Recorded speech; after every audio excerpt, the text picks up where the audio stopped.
Buen día. En esta sesión vamos a dar continuidad a la unidad 2, estructura de los materiales. En la sesión anterior estuvimos ya revisando lo correspondiente al tema de la estructura cristalina y su modificación en las propiedades. Ya habíamos entrado en específico a los metales, pero voy a regresar un poquito para retomar un tema que es sumamente importante antes de entrar en específico a lo de metales. Entonces voy a revisar un poquito, vamos a revisar esto de estructura cristalina y sus consecuencias en las propiedades para tocar el tema de las imperfecciones cristalinas, las cuales pues son defectos o permiten entenderse como defectos.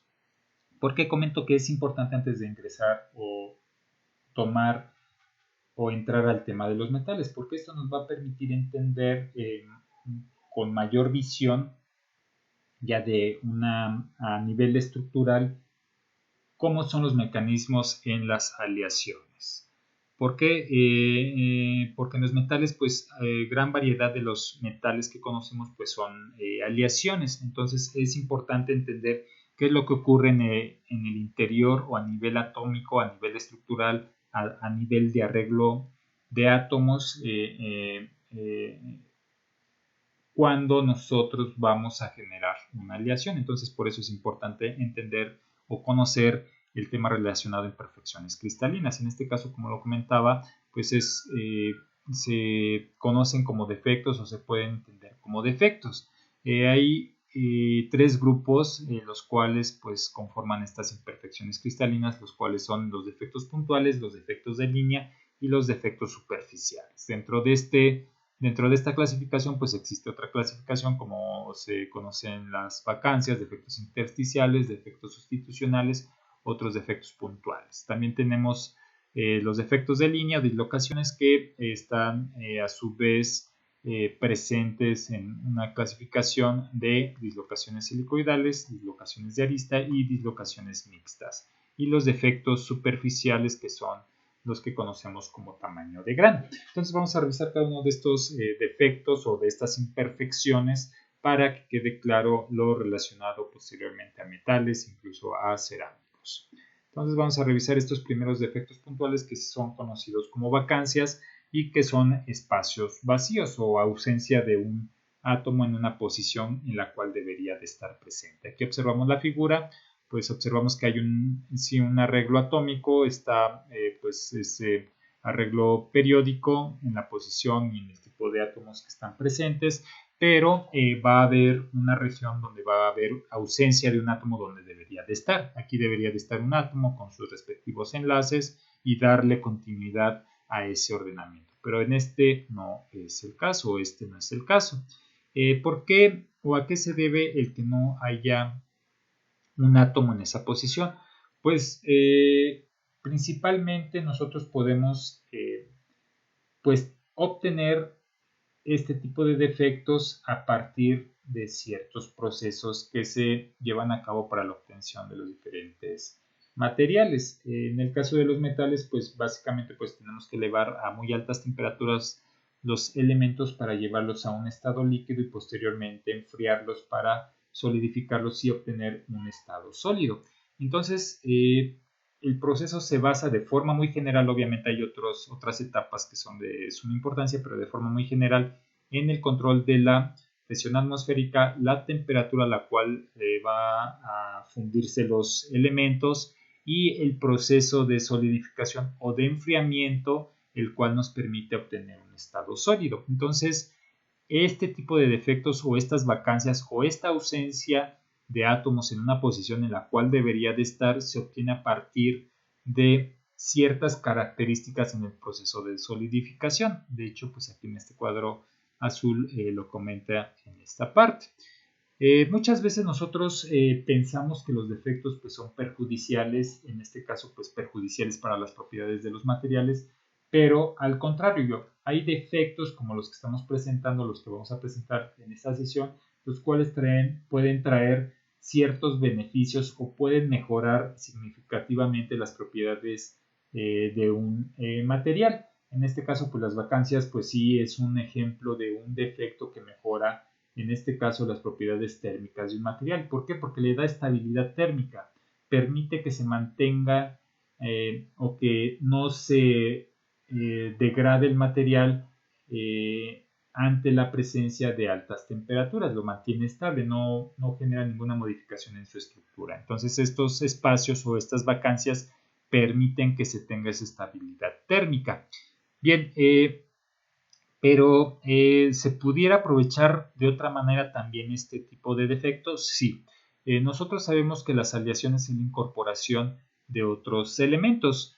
Esa incorporación pues no genera la presencia, o más bien no interactúan esos elementos con el elemento principal de tal manera que se forma un enlace, sino que simplemente se puede generar una mezcla.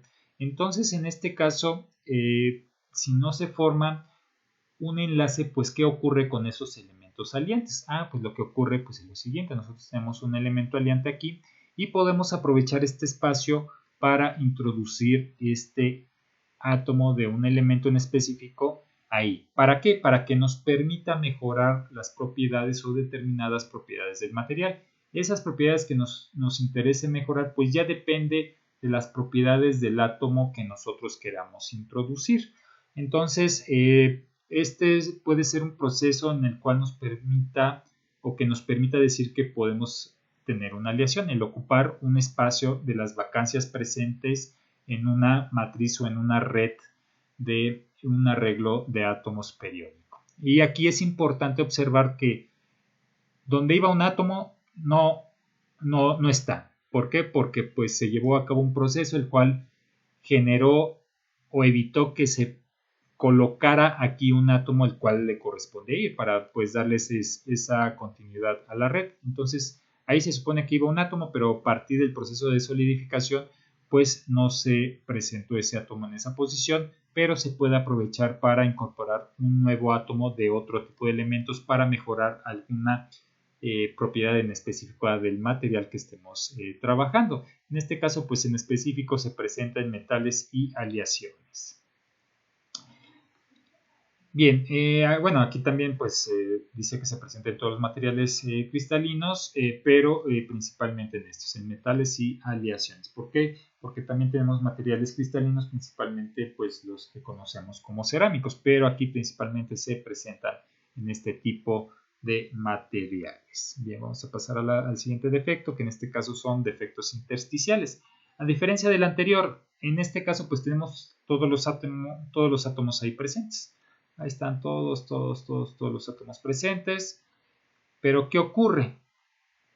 Ocurre que igual vamos a introducir un átomo, pero no lo vamos a introducir en una posición donde falte un átomo, sino que lo vamos a posicionar dentro de los átomos que obviamente están en este sistema cristalino o en este arreglo de átomos. Lo introdujimos y lo metimos ahí dentro de la posición de estos 4 átomos, a diferencia de la vacancia que falta un átomo y pues ahí lo metimos. Y también para aprovechar esta imagen pues observamos que hay una pues modificación en la posición, o existe un pequeño desplazamiento de los átomos que hace también que pues se vean modificadas sus propiedades, en este caso pues las térmicas, como lo habíamos comentado. Pero retomando este caso, pues vemos, ¿no?, que en lugar de ocupar un espacio de un átomo que no está, pues ocupamos un espacio y forzamos que ingrese ese átomo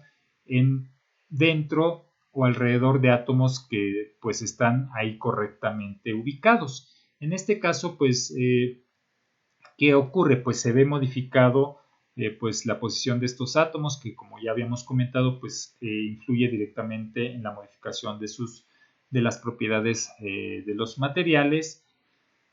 Pero pues también influye la misma propiedad del átomo que acabamos de introducir. En este caso vamos a tomar el ejemplo de los metales ferrosos, que recordamos que tiene una clasificación que se refiere al hierro, a los aceros y a las fundiciones. Dependiendo de la concentración de carbono, pues vamos a decir si es de algún tipo de estos metales ferrosos que acabamos de comentar. Entonces vamos a suponer que este es el átomo del carbono, lo introducimos ahí, Y pues ya tenemos aquí descrito de forma muy general lo que ocurre en los aceros, porque vamos a considerar que es una cantidad importante de carbonos. Entonces tenemos una cantidad importante de carbonos, aquí lo metemos, aquí metemos otro, y en diferentes regiones vamos a introducir este carbono. Ese carbono, como bien lo sabemos, dependiendo la cantidad de carbonos que estén presentes dentro de esta estructura, pues van a ser las propiedades. Es por eso que tenemos también diferentes tipos de acero, y dentro de los aceros tenemos un tipo de clasificación, ¿no? Ya dependiendo del tipo de concentración o la presencia, repito, de este elemento de carbono, nosotros podemos tener diferentes tipos de propiedades. En este caso, con respecto a este acero, pues lo que hace el carbono pues es mejorar la resistencia mecánica de este material o del material base que es el hierro. Permite que el hierro mejore sus propiedades cuando nosotros introducimos, dependiendo la cantidad de átomos de carbono, pues esas propiedades de resistencia mecánica del acero. Entonces, esto es sumamente importante. Esto pues ya nos permite entender otro mecanismo de aleación. Este es uno de los, más bien este es el mecanismo que se presenta en los metales ferrosos, el que llegue el átomo de carbono y ocupe esos espacios a la fuerza dentro de la red cristalina del hierro. Repito, ya dependiendo la concentración o la cantidad de carbono, pues van a ser las propiedades que se vayan a obtener del respectivo acero. Bien, vamos a pasar al otro defecto. Bueno, aquí antes de continuar, pues ya nada más reforzar que pues van a modificarse porque se están cambiando o se están desplazando los átomos de hierro que están alrededor o que están enlazados entre sí por la presencia de este carbono. Entonces, imagínense si hay varios átomos de carbono, pues se van a desplazar varios átomos de hierro y eso es lo que va a permitir la modificación de la propiedad, en este caso de la resistencia mecánica de este acero. Entonces hay que tomarlo en cuenta para que ya vayan imaginándose, o más bien esto permite pues entender el proceso de las aleaciones, ¿sí? Que no es como tal el que llegue un átomo y que se enlace con un átomo de hierro, sino que ocupa espacios en los cuales puede ingresar un átomo dependiendo las características principalmente de su radio, de cierta afinidad electrostática que presente, pues eso va a permitir el que se puedan ingresar pues esos átomos de carbono alrededor de los de hierro. Bien, otro defecto que tenemos pues son los defectos sustitucionales. Aquí, a diferencia de los intersticiales, pues ¿qué es lo que observamos? Pues que aquí sí hay una formación, aquí sí hay un enlace de este átomo que llegó con los que están alrededor. No se introdujo aquí alrededor de átomos que ya estaban posicionados y que ocupa un espacio, sino que sí ocupa un espacio, sí sustituye uno de los átomos originales que estaban, pero genera aquí esta situación de que va a permitir la formación de un enlace, lo que hace que pues sea más la influencia de ese átomo que estamos ingresando dentro de la red hacia las propiedades de nuestro material. Bien, aquí pues obviamente pues tenemos dos casos, cuando colocamos un átomo o sustituimos un átomo original por un átomo pequeño, o cuando sustituimos un átomo original por un átomo grande, como lo observamos aquí. Se van a generar diferentes tipos de espaciamientos. En este caso del átomo pequeño, pues los átomos que están alrededor pues se van a desplazar hacia esta dirección, y los átomos que están alrededor de un átomo que es mucho más grande pues se van a ir hacia el exterior de este átomo. Aquí estamos presentando de forma muy general un solo átomo, pero pues son millones de átomos los que se están sustituyendo, ¿no? A partir obviamente de un determinado proceso de presión, temperatura y solidificación. Entonces, en este caso, a diferencia del acero, pues sí hay una interacción entre los átomos que llegan, de manera de que pues se llegan a formar ciertos enlaces. Por eso el elemento aliante o el elemento sustitucional debe de presentar ciertas características químicas, principalmente con el número de electrones para que se pueda llevar a cabo este tipo de enlaces. En este caso, pues estos defectos o los que se pueden considerar defectos nos permiten explicar lo que ocurre en los materiales cerámicos. En los materiales cerámicos pues tenemos que se forman a partir de un elemento metálico y de un elemento no metálico. Se lleva a cabo a partir de sus características químicas o del número de electrones un enlace iónico. Ese enlace iónico permite que se adquieran ciertas cargas electrostáticas, cargas positivas, cargas negativas, y que haya esa interacción entre los diferentes elementos. También puede ser un mecanismo que puede explicar lo que ocurre en el enlace covalente. Ahí nada más teniendo reserva que muchos de los enlaces covalentes pues presentan desordenamiento en los átomos. Hay otros casos donde sí se presentan casos de arreglos a largo alcance, y lo que permite decir que tenemos la presencia de una estructura cristalina. Pero a lo que voy aquí, que pues va a predominar el ordenamiento en los enlaces iónicos o en los enlaces metálicos, y con base a eso pues podemos explicar o aprovechar o entender este tipo de defectos, como es este defecto sustitucional, que es lo que ocurre principalmente en los materiales cerámicos. También pueden ocurrir en los materiales metálicos. Aquí, pues como lo menciona, se pueden presentar en los materiales metálicos, y eso que va a traer como consecuencia de que pues se incrementa su resistencia mecánica, mejora esas propiedades mecánicas que hacen que sean mucho más resistentes ante ciertas cargas externas los materiales que presentan estos defectos sustitucionales. Obviamente van a depender qué tipo de propiedades mecánicas se mejoren con respecto a las características del elemento que se puso y con respecto al tamaño del elemento que se colocó, porque eso pues va a influir directamente en la posición de los elementos o de los átomos circundantes a esos elementos que se están sustituyendo.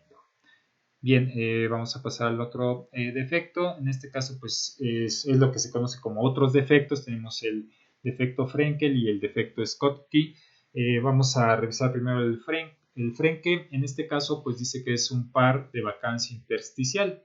Entonces vamos a tener un espacio vacío y el átomo que no está presente en el lugar donde debería de estar pues va a ocupar otro espacio.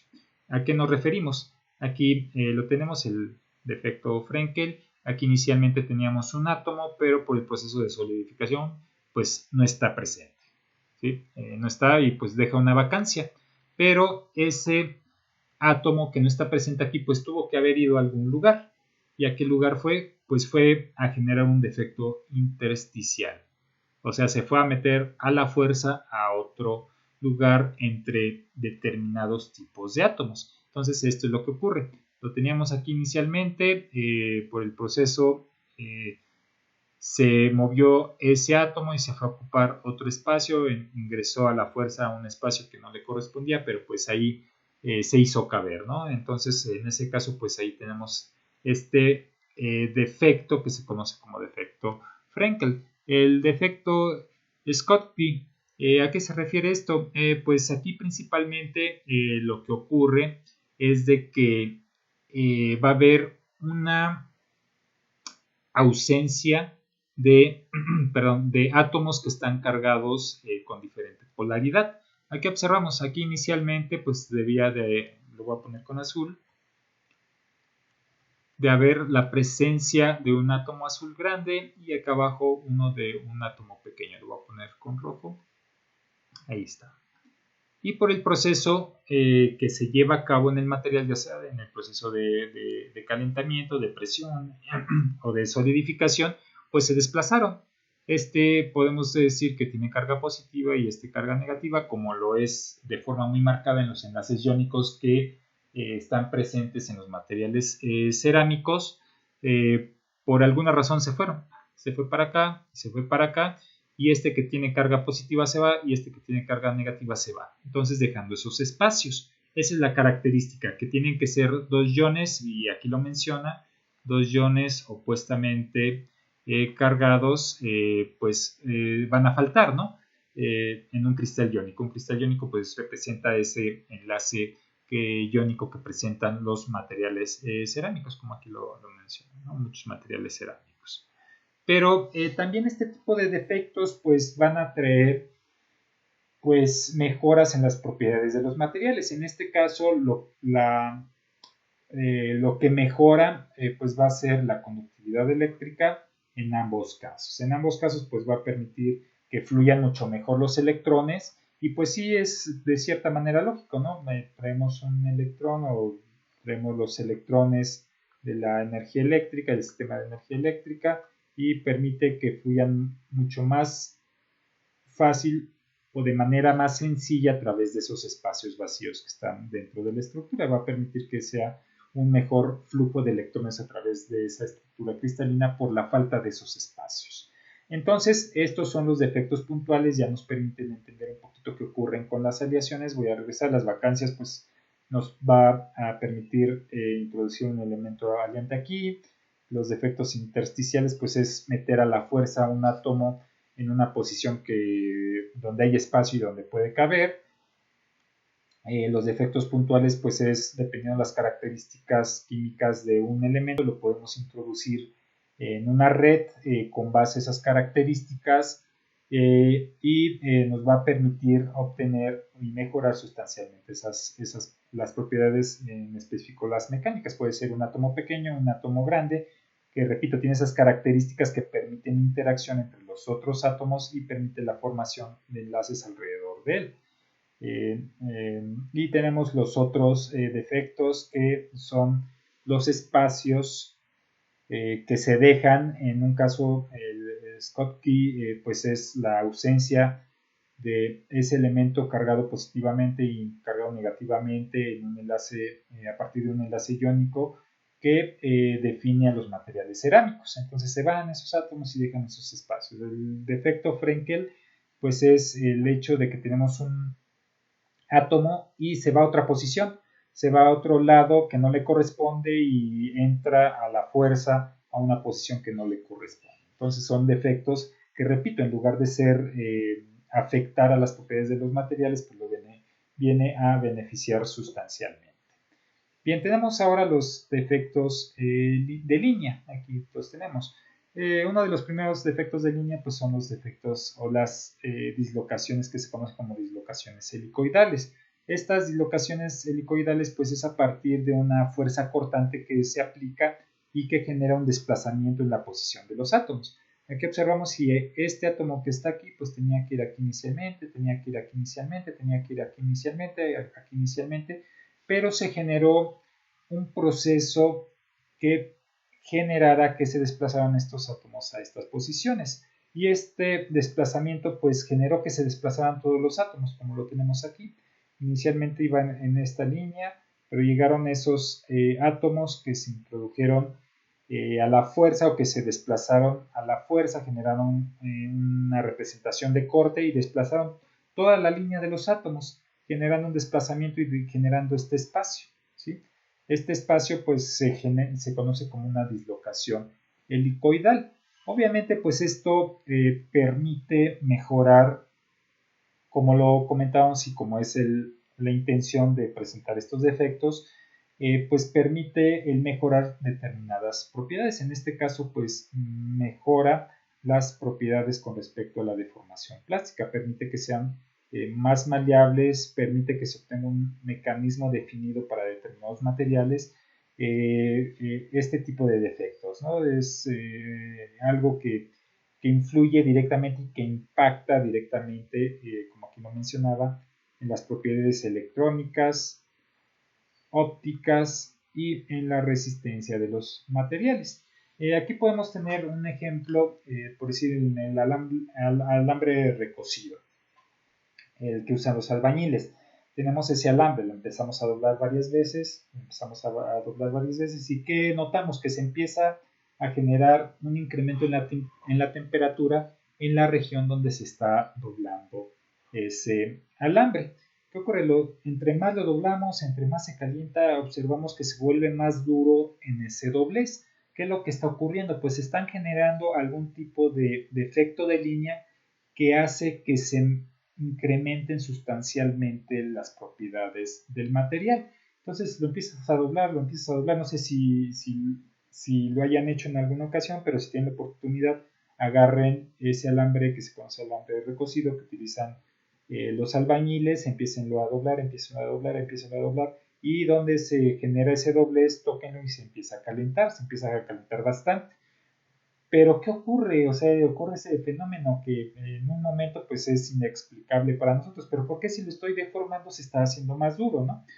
Pues lo que está ocurriendo pues es de que hay una presencia de defectos de línea, que son estos, que hacen que haya una nueva posición o que un grupo de átomos ocupen una nueva posición y modifiquen la posición de los átomos adyacentes. Ese desplazamiento, como lo es en el caso de esta dislocación helicoidal, puede generar esa resistencia o el incremento de esa resistencia mecánica. ¿Sí? Entonces ese ejemplo del alambre pues yo creo que es muy bueno para que entiendan a qué se refiere con dislocaciones de línea o a qué se refiere con ese nuevo ordenamiento o desordenamiento, por decirlo de alguna manera, de los átomos o ese desplazamiento de los átomos más bien.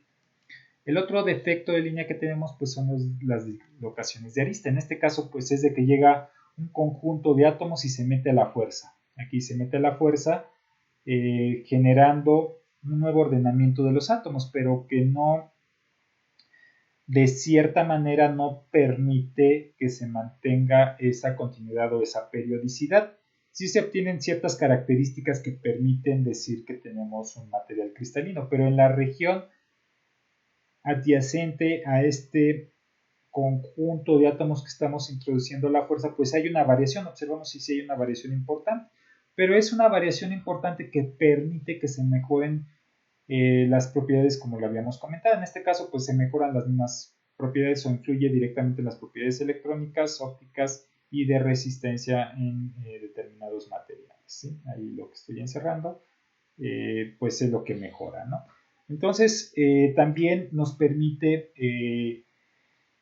pues entender un poquito más esos mecanismos de deformación de determinados materiales. Entonces, estos defectos de línea pueden presentarse en los cerámicos o en los metales. En los cerámicos, pues sabemos que es un material frágil, entonces hay presencia de menor tipo de dislocaciones debido a esas características frágiles que presentan los cerámicos, a diferencia de los metales, que pues son más dúctiles, pues, permiten una deformación más fácil, permiten mayor movilidad de sus átomos, por lo tanto se pueden presentar con mayor facilidad este tipo de defectos de línea en ese material que conocemos como metal.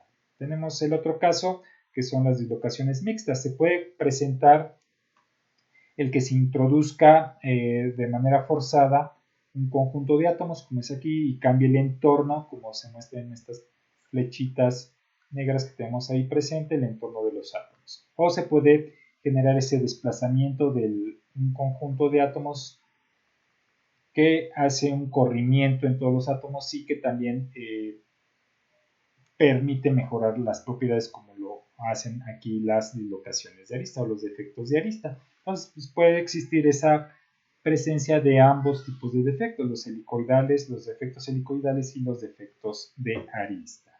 Pues aquí tenemos el mismo texto que hemos presentado en las en las dos anteriores diapositivas.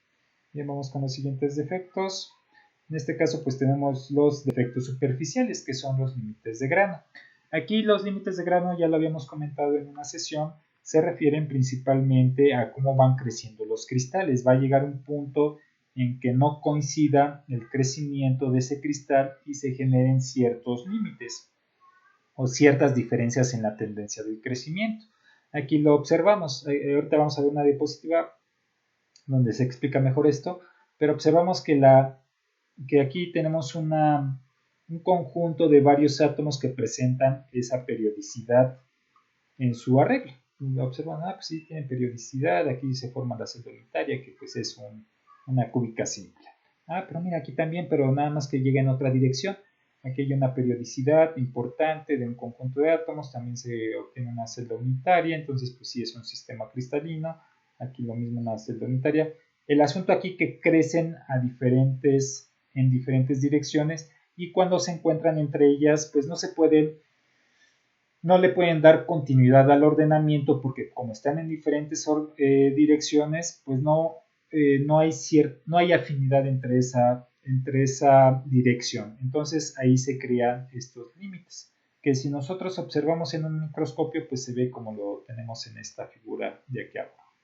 Se representan y se observan diferentes colores por lo mismo, como son diferentes direcciones y diferente número de átomos que que llegan a crecer y a extenderse en esa misma dirección, por eso presenta al final pues diferentes tonalidades, ¿no?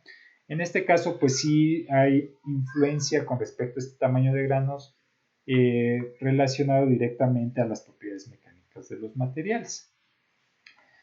Aquí pues menciona que es una región estrecha entre dos granos de unos 2 a 5 diámetros atómicos. Los metales se crean durante la solidificación, cuando los cristales se han formado a partir de diferentes núcleos que crecen simultáneamente. El tamaño del grano es la cantidad superficial. Dependiendo del tamaño de grano, dependen las propiedades mecánicas de los materiales. Aquí ya lo mencionan de manera más condensada lo que hemos estado comentando a lo largo de esta diapositiva. Bien, pero ¿cómo es que ocurre ese crecimiento en diferentes momentos de los granos? Menciona que es en la solidificación, nuevamente es cuando nosotros estamos pasando de un estado líquido a un estado sólido y depende mucho el tipo de enfriamiento que nosotros estemos aplicando para obtener esa solidificación del material. Entonces, cuando nosotros vaciamos en un recipiente nuestro material en líquido, lo ponemos bajo ciertas condiciones de enfriamiento. Cuando está enfriando, pues se empiezan a organizar los átomos. Ahí se empiezan a organizar los átomos aquí en una región, aquí en otra región, aquí en otra región, y así sucesivamente empiezan a crecer. Va a llegar, bueno, aquí observamos que no dependiendo, sino como son en diferentes regiones, pues son diferentes las direcciones. Aquí ya vemos un crecimiento más amplio de estos cristales, aquí se va a incorporar otro átomo, y así sucesivamente hasta formar ya un grupo mayor de átomos. Observamos si estos tienen ciertas tendencias, ciertas orientaciones, acá tienen ciertas orientaciones, aquí ciertas orientaciones, y todos tienen presencia de esas orientaciones. Pero por la poca afinidad con respecto a la dirección, pues siguen creciendo y van a empezar a chocar entre ellos. No se van a juntar, sino van a empezar a chocar.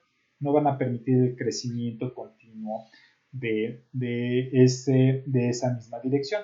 Hasta que llegamos a este punto donde ya está todo solidificado, ya están todos los átomos unidos con un respectivo grano y ya posteriormente forman estos límites de grano. ¿Sí? Estos límites de grano pues sí son defectos superficiales porque al final de cuentas no queríamos que hubiera ese corte en la continuidad del ordenamiento de los átomos.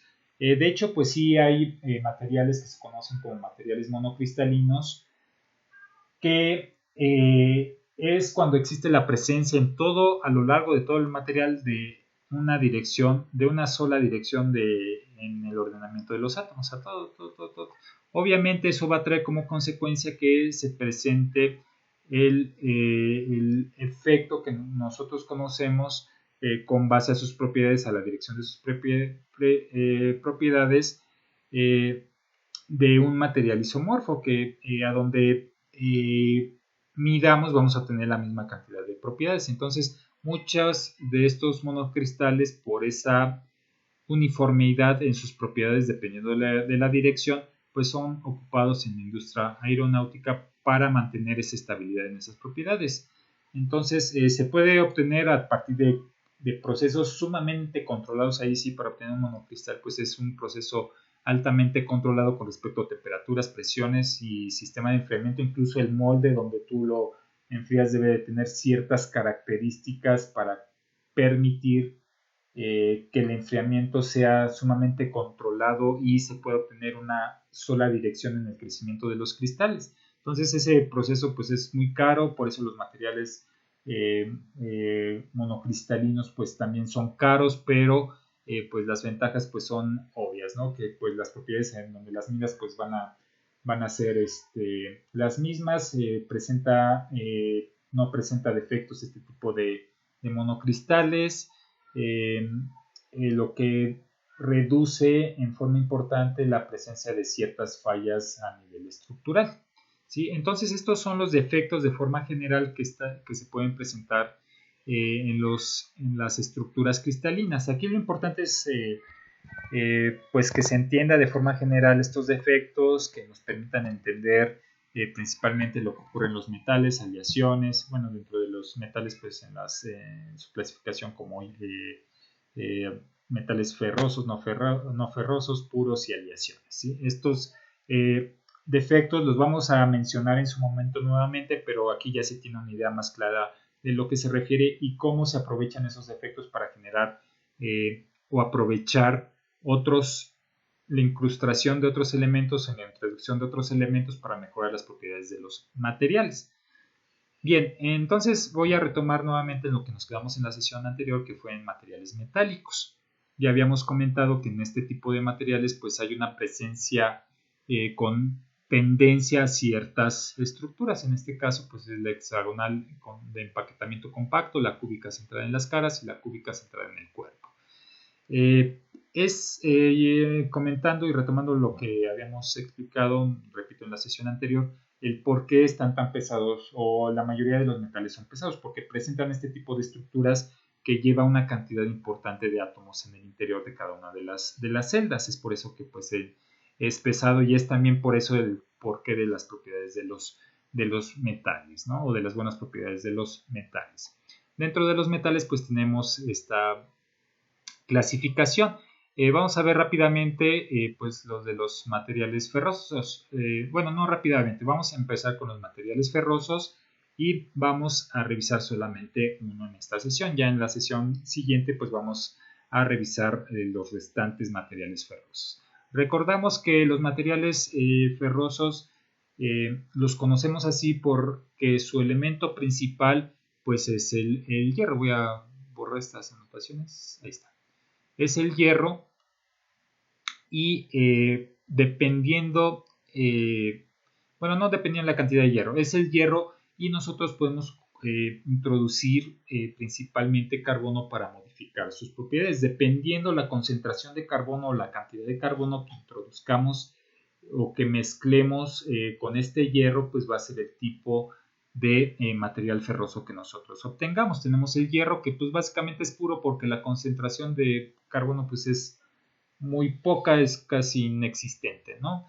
Tenemos el acero, que ahí sí ya pues tenemos una cantidad considerable de carbono. Aquí estamos manejando porcentajes, pues ahí ya casi alcanza el 2% de carbono, y también la presencia de diversos tipos de materiales que podemos introducir, como el cromo, el magnesio, el níquel, el vanadio o el titanio. Y tenemos las fundiciones, donde ahí sí ya es mucho mayor la presencia del carbono. Entonces, en esta sesión vamos a revisar lo relacionado al hierro, donde pues básicamente el carbono pues no está presente. Y ya posteriormente en la sesión siguiente pues vamos a revisar lo del acero y fundiciones. Bien, aquí el hierro. Tenemos el hierro, las propiedades del hierro pues es que es un material maleable, el hierro puro, maleable, duro, de alta densidad, o sea que es pesado, alta conductividad térmica, o sea que sí conduce muy rápidamente la temperatura, baja conductividad eléctrica, y que básicamente hace que sea un aislante eléctrico, y es un material magnético. Es por eso que se utiliza este tipo de materiales en la fabricación de transformadores, porque el principio de un transformador pues es un campo magnético. Bien, dentro de los materiales pues nosotros podemos trabajar con lo que se conoce con diagramas de fase. Aquí tenemos este diagrama de fase del hierro. En este caso pues lo único que está representando es la temperatura y la presión atmosférica. Con respecto a estas condiciones, o conforme se vayan modificando estas condiciones, nosotros podemos ir obteniendo ciertas características o ciertos ordenamientos. Aquí observamos que la presión, y si nosotros trabajamos a partir, no sé, de 600 grados a esta presión, o si estamos dentro de esta región bajo esas condiciones de temperatura y presión, pues vamos a obtener lo que se conoce como el hierro alfa, que presenta una estructura BCC y que comúnmente se va a conocer como ferrita. Cuando nos hablen de ferrita en el hierro es de que tenemos esta estructura, una cúbica una cúbica centrada en el cuerpo, el cual ya recordamos que tiene dos átomos en el interior de la celda unitaria, el cual tenemos un átomo en el centro o con base al ordenamiento que presentan, el ordenamiento periódico que presentan los átomos, pues cabe un átomo completo dentro del cubo. Esa es la característica de la ferrita. Y si nosotros incrementamos a estas presiones a una determinada presión, que es esta región, por decir a esta presión, y lo elevamos a 1000 grados, pues vamos a modificar la posición de los átomos de ese elemento hierro. Y lo vamos a llevar a un, a un hierro gamma. Ese hierro lo vamos a conocer como austenita. Y esa austenita pues es la presencia o es lo que nosotros conocemos como una estructura cúbica centrada en las caras. Entonces también van a estar escuchando muchas veces pues estas estructuras que es ferrita y austenita, pero realmente se refiere a la ferrita en una centrada en el cuerpo y a la austenita en una centrada en las caras como las tenemos aquí presentes. Obviamente el hecho de que tengamos diferentes tipos de ordenamiento va a presentar diferentes propiedades o va a permitir el que se mejoran ciertas propiedades. En este caso también permite el que podamos introducir en estos espacios defectos intersticiales o el que podamos introducir de manera forzada otros elementos salientes, como es el caso del carbono. En ambos casos se puede introducir. Observamos que aquí tenemos este espacio, este espacio. Obviamente, pues dependiendo el factor de empaquetamiento que ya trabajamos con él, pues va a depender la capacidad que nos permita la celda para que entre otro átomo externo de forma forzada. Entonces, dependiendo si tenemos austenita o ferrita, va a ser la propiedad, pero también va a ser la capacidad para que podamos introducir otro tipo de átomos. Incluso se puede introducir otro átomo por aquí. Bueno, aquí obviamente pues viene otro átomo de hierro que es continuo, y si hay un espacio pues pudiera entrar por aquí el átomo de carbono, se pudiera forzar su ingreso por aquí. En ambos casos pueden ingresar átomos de carbono porque existe ese espacio. Ya si seguimos y lo llevamos a una presión atmosférica de 1, podemos obtener lo que se conoce como el hierro delta, que es una estructura nuevamente centrada en el cuerpo, pero de alta temperatura, que obviamente va a presentar otro tipo de características. El más común, el que conocemos de forma comercial, pues es el alfa y el gamma que tenemos aquí, que son los que se procesan. De hecho, cuando nosotros queremos modificar una propiedad del hierro, pues lo que hacemos es, pues vamos a darle un tratamiento térmico, vamos a calentarlo para incrementar su dureza. Entonces lo llevamos a un horno especializado donde incrementamos las temperaturas a alrededor de 1000-1100 grados, lo dejamos por un rato, lo sacamos, lo enfriamos, podemos enfriarlo a partir de dos técnicas, meterlo directamente a agua para que sea un enfriamiento súbito, o meterlo a tierra para que el enfriamiento sea más controlado. Entonces, dependiendo del tipo de enfriamiento, pues vamos a obtener una determinada estructura. En este caso, o le vamos a permitir que se acomoden mejor los átomos para obtener una mayor presencia de una estructura o de otra. En este caso, pues la austenita pues puede mejorar sustancialmente la propiedad de la dureza de los hierros, en este caso del hierro. Entonces, en este caso, pues vamos a estar trabajando con estos diagramas de fase que nos dan mucha información. Aquí tenemos un diagrama de fase unitario porque nada más estamos trabajando con un solo elemento y estamos trabajando con temperatura y presión, pero vamos a estar trabajando posteriormente con un diagrama de fase binario. ¿Para qué? Para poder entender principalmente lo que ocurre con los aceros, que los aceros pues ya es vamos a decirlo así, un tipo de aleación porque estamos introduciendo un átomo diferente al hierro. Entonces ahí vamos a retomar esa parte como lo comentaba hace un momento de los defectos. Aquí vamos a generar un defecto intersticial, vamos a meter a la fuerza un átomo de carbono para poder obtener el hierro. Dependiendo la cantidad de átomos que podamos introducir en esta red ordenada de átomos, pues va a ser las propiedades que se vayan a ir modificando, y eso en combinación también con ciertos tratamientos térmicos pues nos van a permitir obtener determinadas propiedades a partir de la modificación de la estructura o del ordenamiento de los átomos. Bien, con esto pues sería todo en esta sesión. Ya posteriormente pues estaríamos, ya la revisamos en esta sesión, y en las siguientes sesiones estaríamos trabajando y comentando lo relacionado a los aceros y a las fundiciones, donde ahí sí hay ya una presencia importante de carbono dentro de la estructura en forma de un defecto intersticial. Lo mismo para este caso. Aquí también pues se están considerando otro tipo de elementos, pero nos vamos a basar principalmente en esa relación de hierro-carbono para ver qué ocurre a nivel estructural o cómo se va modificando o cómo se van generando esos defectos. Por eso la importancia de que conocieran los diferentes tipos de defectos, cuál es la aportación de esos defectos que nos permiten obtener. En este caso nos permiten obtener aleaciones que permiten mejorar las propiedades de los diferentes materiales. Bien, con esto pues sería todo en esta sesión. Seguimos en contacto y pues por cualquier duda pues ahí están mis datos. Se cuidan y seguimos trabajando en estos videos. Saludos.